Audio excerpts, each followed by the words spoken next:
अस्सलाम वालेकुम नाजरीन, हाईटेक न्यूज के खबरनामे में आपका खैर मकदम है। मैं हूं नेहा खान। नजर डालते हैं आज की अहम खबरों पर। कोरोना वायरस फिर से लोगों को खौफजदा करने लगा है। गुज़िश्ता 24 घंटों में 628 नए केसेस हुए रिपोर्ट और एक मरीज की हुई मौत। मुल्क भर में एक बार फिर से कोरोना वायरस तेजी से फैलना शुरू हो गया है। इसका नया वेरिएंट JN.1 की आमद के बाद से कोविड-19 आहिस्ता आहिस्ता लोगों को अपनी चपेट में ले रहा है, जिसकी वजह से इस वबा से मुतासर अफराद की तादाद में मुसलसल इजाफा हो रहा है। मुल्क में कोरोना वायरस के एक्टिव केसेस की तादाद बढ़कर 3,742 हो गई है, जबकि केरला में मुल्क में कोरोना वायरस के सबसे ज्यादा 128 नए केसेस रिपोर्ट हुए हैं। कोरोना केसेस में इजाफे के साथ ही हुकूमत भी मुतहर्रक हो गई है। इसके बाद बहस शुरू हो गई है कि क्या इन्फेक्शन पर काबू पाने के लिए दोबारा पाबंदियां लगाई जाएंगी। बता दिया जाए कि 24 घंटों में 600 से ज्यादा कोरोना वायरस के केसेस रिपोर्ट किए गए, जबकि इस इतवार और पीर को केरला में 128 केसेस रिपोर्ट हुए हैं। इसके बाद कर्नाटक में 96 मामले दर्ज हुए हैं। मरकज और रियासतों में नए JN.1 का ऐलान किया गया है। इस नए किस्म की केसेस न सिर्फ हिंदुस्तान बल्कि सिंगापुर और इंग्लैंड जैसे दीगर ममालिक में भी पाए गए हैं। साबिक वजीर आजम अटल बिहारी वाजपेयी को सदर, नायब सदर, वजीर आजम नरेंद्र मोदी समेत कई मशहूर शख्सियात ने खराज अकीदत पेश किया। जी हाँ, पूरा मुल्क साबिक वजीर आजम अटल बिहारी वाजपेयी को उनकी यौम पैदाइश पर याद कर रहा है। वाजपेयी साहब के यौम पैदाइश के मौके पर सदर द्रौपदी मुर्मू, नायब सदर जगदीप धनखड़, वजीर आजम नरेंद्र मोदी, वजीर दिफा राजनाथ सिंह और काबीना की वज़रा ने इस पीर की सुबह सदायु अटल समाधि स्थल पहुंचकर साबिक वजीर आजम को खराज अकीदत पेश किया। इस मौके पर अटल बिहारी वाजपेयी को याद करते हुए नरेंद्र मोदी ने ट्वीट किया, मुल्क के तमाम कुंबे के अफराद की तरफ से साबिक वजीर आजम इज़्ज़त माब अटल बिहारी वाजपेयी जी को उनकी यौम पैदाइश पर मेरा दिली खराज अकीदत। उन्होंने कहा कि वो जिंदगी भर कौम की तामीर को तहरीक देने में मसरूफ़ रहे। मादर हिंद के तय उनकी लगन और खिदमत लाफानी वक्तों में भी तहरीक का जरिया रहेंगी। बॉलीवुड अदाकार अरबाज खान और शूरा खान की तस्वीरें मंजर आम पर आ गई। इस जोड़े ने सोशल मीडिया पर अपनी शादी की तस्वीरें शेयर करते हुए बड़ा ही खूबसूरत पैगाम सभी को दिया। बॉलीवुड अदाकार और प्रोड्यूसर अरबाज खान क्रिसमस से एक दिन पहले 24 दिसंबर को अपनी गर्लफ्रेंड शूरा खान के साथ शादी के बंधन में बन गए हैं। गुज़िश्ता कुछ अरसे से उनकी इस तारीख को शादी करने की खबरें आ रही थी और मीडिया के गलियारों में चल रही इस बहस को दुरुस्त साबित करते हुए इस इतवार की रात अरबाज खान को दुल्हे के रूप में देखा गया। अरबाज और शूरा खान दोनों ने अपनी शादी की तस्वीरें सोशल मीडिया पर शेयर की हैं, जिसमें ये जोड़ा बहुत ही खूबसूरत नजर आ रहा है। जहां अरबाज खान ने फूलों की तर्ज की शेरवानी पहनी है, वहीं शूरा खान मुमासिल लहंगे में बड़ी खूबसूरत नजर आ रही हैं। शादी की तस्वीर शेयर करते हुए अरबाज खान ने सोशल मीडिया पर लिखा कि अपने करीबी लोगों की मौजूदगी में मैंने और मेरे महबूब ने आज के दिन जिंदगी भर की मोहब्बतें इकट्ठी कर ली हैं। हमारे इस खास दिन पर हमें आप सभी की दुआओं की ज़रूरत है। इस खास मौके पर कई मशहूर शख्सियात और मद्दाहों ने अरबाज खान और शूरा खान को नेक ख्वाहिशात का इजहार किया। साल 2023 विराट कोहली के लिए रिकॉर्ड्स और कामयाबियों से भरा हुआ साल बन गया। साथ ही उन्हीं के साथ बहुत सारे खिलाड़ी भी क्रिकेट की दुनिया में छाए रहे। जी हां, साल 2023 खत्म होने के दहाने पर है। इस साल दुनियाई क्रिकेट में कई ऐसे क्रिकेटर्स देखने को मिले जिन्होंने अपनी शानदार कारकर्दगी से शायकीन के दिलों को जीत लिया। साल 2023 क्रिकेट के कुछ खिलाड़ियों के लिए बेमिसाल बन गया था। यूं तो विराट कोहली को साल 2023 से पहले अपनी फॉर्म की वजह से काफ़ी तनकीद का सामना करना पड़ा था, लेकिन उस साल किंग कोहली ने अपने बल्ले से रिकॉर्ड्स का एक नया सिलसिला बना डाला। उन्होंने वनडे क्रिकेट में सचिन तेंदुलकर का 49 सेंचुरियों का रिकॉर्ड तोड़ दिया और सफेद गेंद की क्रिकेट में 50 सेंचुरियां बनाने वाले वो पहले बल्लेबाज बन गए। विराट कोहली के साथ साथ और भी बहुत सारे क्रिकेटर्स ने इस साल अपने बेहतरीन गेंदबाजी, बल्लेबाजी और फील्डिंग का शानदार मुजाहिरा किया।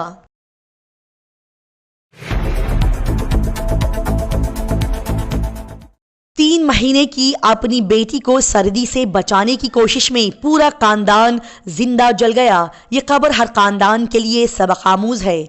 जी हां, अपनी 3 महीने की छोटी सी बच्ची के लिए वालिदैन ने लिहाफ के पास हीटर जला के रखा था, लेकिन उन्हें मालूम नहीं था कि यह हीटर पूरे खानदान की जान ले लेगा। पुलिस ने बताया कि दीपक और संजना ने तकरीबन 2 महीने पहले लव मैरिज की थी। दोनों मंडाना गांव में रहते थे। सिर्फ 3 महीने पहले उनकी एक बेटी हुई थी। बेटी की पैदाइश पर पूरा खानदान खुश था। गांव में शदीद सर्दी की वजह से दीपक ने कुछ दिन पहले बाजार से नया हीटर खरीदा था। उसे अक्सर रात को लिहाफ के पास जलाया जाता था ताकि बेटी गर्म रहे और सर्दियों में बीमार ना हो। लेकिन शॉर्ट सर्किट के बाद हीटर में अचानक से आग लग गई। फिर आग पूरे घर में फैल गई। आग ने लिहाफ को भी लपेट में ले लिया और कुछ ही देर में अपने वालिदैन और अहले खाना के दरमियान सोई हुई ये मासूम बच्ची भी जिंदा जल गई। बता दिया जाए कि जुमा की रात इस वाक़े में 3 महीने की बेटी और बाप की मौत हो गई है, जबकि मां आज सवेरे फौत हो गई। ये वाकया राजस्थान के अलवर जिले में वाक़े शेखपुरा थाना इलाके के मंडाना गांव में पेश आया। क्रिकेट खेलते हुए अचानक से एक शख्स मैदान में गिर गया और इंतकाल कर गया। इस शख्स की कुछ अरसे पहले ही शादी हुई थी। यूपी के मीरठ से एक अफसोसनाक वाकया सामने आया है, जहां क्रिकेट खेलते हुए एक नौजवान की मौत हो गई है। वो बैटिंग कर रहा था और ओपनर बल्लेबाज के तौर पर मैदान में आने वाला एक खिलाड़ी चंद ओवर्स में ही क्रीज पर गिर गया। जबकि इसके दोस्त उसे उठाकर अस्पताल पहुंचे तो डॉक्टरों ने उसे मुर्दा करार दिया। बता दिया जाए कि मीरठ के गांधी पार्क क्रिकेट स्टेडियम का ये दिल दहला देने वाला वाकया है, जहां दुष्यंत वर्मा नामी 36 साला नौजवान मर गया। मौसूला रिपोर्ट के मुताबिक दुष्यंत हर रोज की तरह खेलने मैदान में पहुंच गया था। उसकी टीम ओल्ड गन का मुकाबला ब्लास्टर टीम से था। ओल्ड गन ने टॉस जीतकर पहले बल्लेबाजी का इंतखाब किया। इसके बाद दुष्यंत अपने ओपनिंग पार्टनर्स के साथ मैदान में पहुंचा। सिर्फ 9 गेंदें खेलने के बाद उसकी तबीयत बिगड़ गई और वो मैदान में ही गिर गया। उसके साथ ही फौरन उसे मेट्रो अस्पताल ले गए, जहां उसे मुर्दा करार दे दिया गया। कुछ रिपोर्ट्स में उसे हार्ट अटैक का वाकया भी करार दिया जा रहा है। कर्नाटक सीईटी इम्तिहान की तारीख का ऐलान। कर्नाटक एग्जामिनेशन अथॉरिटी KEA ने 2024 में Karnataka common entrance test KCET इम्तिहान की तारीख का ऐलान किया है। KCET का इम्तिहान 20 और 21 अप्रैल 2024 को मुनक्किद किया जाएगा। अहले उम्मीदवार 10 जनवरी से इंजीनियरिंग और मेडिकल प्रोग्रामों में दाखिले के लिए रजिस्ट्रेशन करवा सकते हैं। 2024 KCET के लिए रजिस्टर्ड करने के लिए सरकारी वेबसाइट cetonline.karnataka.government.in पर जाना होगा। हर साल लाखों उम्मीदवार इस इम्तिहान में शरीक होते हैं। उम्मीदवारों को आखिरी तारीख से पहले इंदराज करवाना चाहिए। आखिरी लम्हात में रजिस्ट्रेशन के दौरान कई किस्म के मसाइल पैदा हो सकते हैं, लिहाजा पहले से ही अच्छी तरह से यहाँ पर दरख्वास्त दी जाए। हिंदुस्तान के पड़ोसी मुस्लिम मुल्क में क्रिसमस मनाने पर पाबंदी आयद कर दी गई। पुलिस ने सख्त एडवाइजरी जारी कर दी। बहरे हिंद में हिंदुस्तान के पड़ोसी मुल्क मालदीव में क्रिसमस का त्यौहार मनाने पर पाबंदी लगा दी गई है और पुलिस ने एडवाइजरी जारी करते हुए लोगों से अपील की है कि वो जजीरे वाले मुल्क में कहीं भी क्रिसमस न मनाएं। आपको बताते हुए चलें कि क्रिसमस के हवाले से मालदीव पुलिस का ये बयान एक ऐसे वक्त में सामने आया है जब चीन के हामी मोहम्मद मोइज़ू गुज़िश्ता महीने ही मुल्क के नए सदर बने हैं। चीन नवाज और हिंदुस्तान मुखालिफ एजेंडा चलाने के माहिर मोहम्मद मोइज़ू ने सदर बनने के बाद सबसे पहले तुर्की का दौरा किया था, जबकि अब तक ये रिवायत रही है कि मालदीव में हालफ उठाने के बाद सदर सबसे पहले हिंदुस्तान का दौरा करते हैं। आपको बता दिया जाए कि मालदीव एक जजीरा नुमा मुल्क है जिसकी मईशत सयाहत पर मुबनी है और दुनिया के मुख्तलिफ ममालिक से मुख्तलिफ मज़ाहिब और बिरादरियों के लोग मालदीव का दौरा करते हैं और ऐसे मुल्क में क्रिसमस के खिलाफ अवामी एडवाइजरी का इजरा बड़ा ही अजीब मालूम होता है। हमास की सुरंगों से इस्राएली फौज की कार्रवाई के दौरान बाथरूम, बेडरूम, पानी की मशीनें, हथियारों का एक बड़ा जखीरा मिला। गजा की पट्टी से हमास के लिए इस्राएली फौज फलस्तीन को मुकम्मल तौर पर खत्म करने के लिए जेर जमीन सुरंगों की छानबीन कर रहा है। हाल ही में इस्राएली फौज ने जेर जमीन सुरंग की एक नई वीडियो जारी की है। इस्राएली फौज ने ये वीडियोज और तस्वीरें शेयर करते हुए बताया कि किस तरह से हमास के जंगजू जेर जमीन रहकर इस्राएल को नुकसान पहुंचा रहे हैं। इस वीडियो और तस्वीरों में सफेद टाइल वाली सुरंग के एक हिस्से के साथ साथ बुनियादी शावर, टॉयलेट और सिंक के साथ डिजाइन किया गया एक बाथरूम और एक कोने की मेज और बेंच वाला कमरा दिखाया गया है। इसी के अलावा सुरंग में पीने के पानी की मशीन और हथियारों का बड़ा जखीरा भी मिला है। बांग्लादेश में इंतखाबात का बिगुल बज गया। हिंदुस्तान के लिए कहीं कुआं तो कहीं खाई।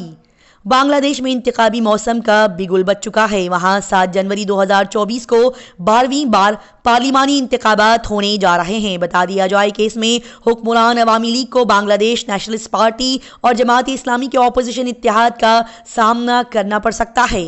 बता दिया जाए कि इसी के साथ ही इस मामले पर चीन और अमेरिका के दरमियान एक तनाज़ा भी है। साथ ही इसी के लिए स्टेज भी तरतीब दे दिया गया है, जबकि हिंदुस्तान इस मामले पर तशवीश में मुब्तला है। ये दोस्ती की बात है कि वो 50 साल से ज़्यादा अरसे से अपने दोस्त अवामी के साथ है, लेकिन अब देखना यह है कि लीग को सपोर्ट करने के लिए किस हद तक जाएंगे। बांग्लादेश में गुज़िश्ता आम इंतखाबात में बड़े पैमाने पर हंगामा आराई देखकर अमेरिका ने वाज़ेह कर दिया है कि ये चाहते हैं कि इंतखाबात गैर जानिबदार निगरान इंतज़ामिया के तहत हों, जिसमें सियासी या ब्यूरोक्रेटिक इदारों के बजाय गैर सियासी सिविल सोसाइटी ग्रुप बने।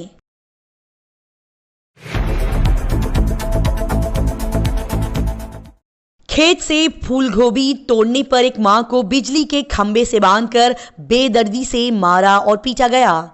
देशा के क्युंझर जिले से एक दिल दहला देने वाला वाकया सामने आया है। एक शख्स ने मुबैना तौर पर अपनी 70 साला मां को बेदर्दी से पीटा क्योंकि उन्होंने उसके बेटे के खेत से बिना बोले गोभी को काट लिया था।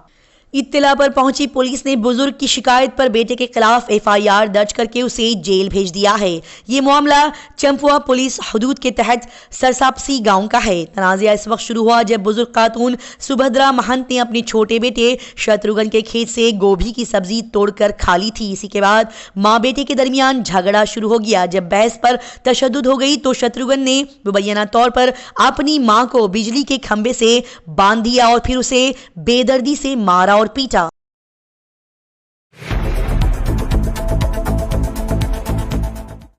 वंदे भारत ट्रेन का सफर होगा बहुत ज्यादा खूबसूरत। ये ट्रेन 119 किलोमीटर तक सुरंगों में चलेगी। मुल्क में शुरू होने वाली 49वीं वंदे भारत ट्रेन सबसे खास होने जा रही है। इस ट्रेन में सफर करने का मजा ही कुछ और होगा।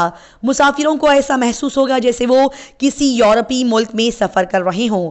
जिस रूट पर यह ट्रेन चलाई जा रही है उस पर 38 सुरंगें और 927 पुल बनाए गए हैं। कुल 272 किलोमीटर के इस रूट पर आधे से ज्यादा फासला सिर्फ सुरंगों और पुलों पर तय किया जाएगा। ये सुनकर सभी के दिलों में सनसनी सी पैदा हो गई है, इसीलिए इस रास्ते को जन्नत का खूबसूरत सफर भी करार दिया जा रहा है। दरअसल हम जम्मू से श्रीनगर के लिए शुरू होने वाली वंदे भारत ट्रेन के बारे में बात कर रहे हैं।